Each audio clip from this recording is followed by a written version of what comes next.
Сәлем, сүйікті радио тыңдармандары.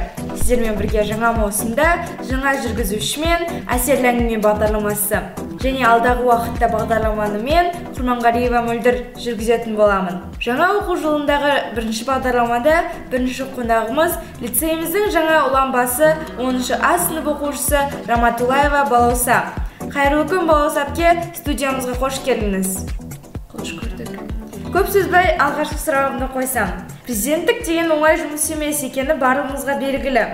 Соған орай мына бір сауалға жауап берсеңіз. Неге лицейіміздің президенті болғыңыз келді? Жалпы президент болуға деген ниетімнің бірден бір себебі әрине лицейде өз ізімді қалдыру.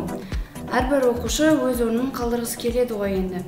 Ал екінші мақсатым мектебіміздің әлі қолға алынбаған іс-шараларын қолға алып, жақсысын одан әрі асырып, жоғын өсіру. Жақсы, рахмет. Келесі сауалым, өзіңіздің алғырлығыңызбен лицей оқушыларының жүрегінен лидер болып орын аласыз. Сізден үлгі алуға тырысамыз.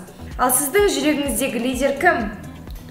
Менің жүрегімдегі лидер деп мен еліміздің лидері Нұрсұлтан Әбішұлы Назарбаевты айтар едім. Еліміздің мынандай дәрежеге жеткені елбасымыздың арқасында. Өзіме көшбасшымыздың өзіндік құндылықтарын үлгі тұта отырып, осы кісі секілді азаматша болғым келеді.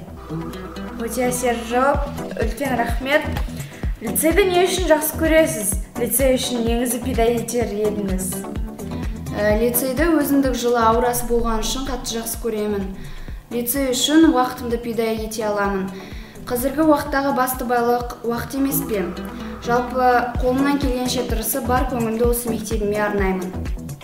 Ұланбасы тек ойын-сауық жағын емес, оқушылардың басты проблемаларын да шеше алу керек. Ендігі сұрағым, қазіргі таңдағы лицей оқушыларының басты проблемасы не және оны қалай шеше аламын деп ойлайсыз?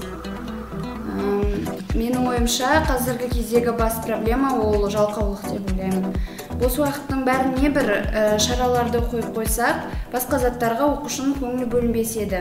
Солай ол уақыттың да қадірін біліп, жалқаулықтан арылады деп ойлаймын. Үлкен рахмет. Және алдыға қойған жоспарларыңызбен бөлісе кетсеңіз. Осы жыл басында сайлау кезінде құрған жылдық жоспарды жүзеге асыру, айтқан іс-шаралардың бәрін қолға алу. Енді президент лицейіміз жайында барлық мәліметтерді білу қажет деп ойлаймын. Сізді сынау ретінде соңғы сұрағымды қойсам. Лицей қашан ашылған? Біздің лицей 1993 жылы ашылды ма? Өте дұрыс.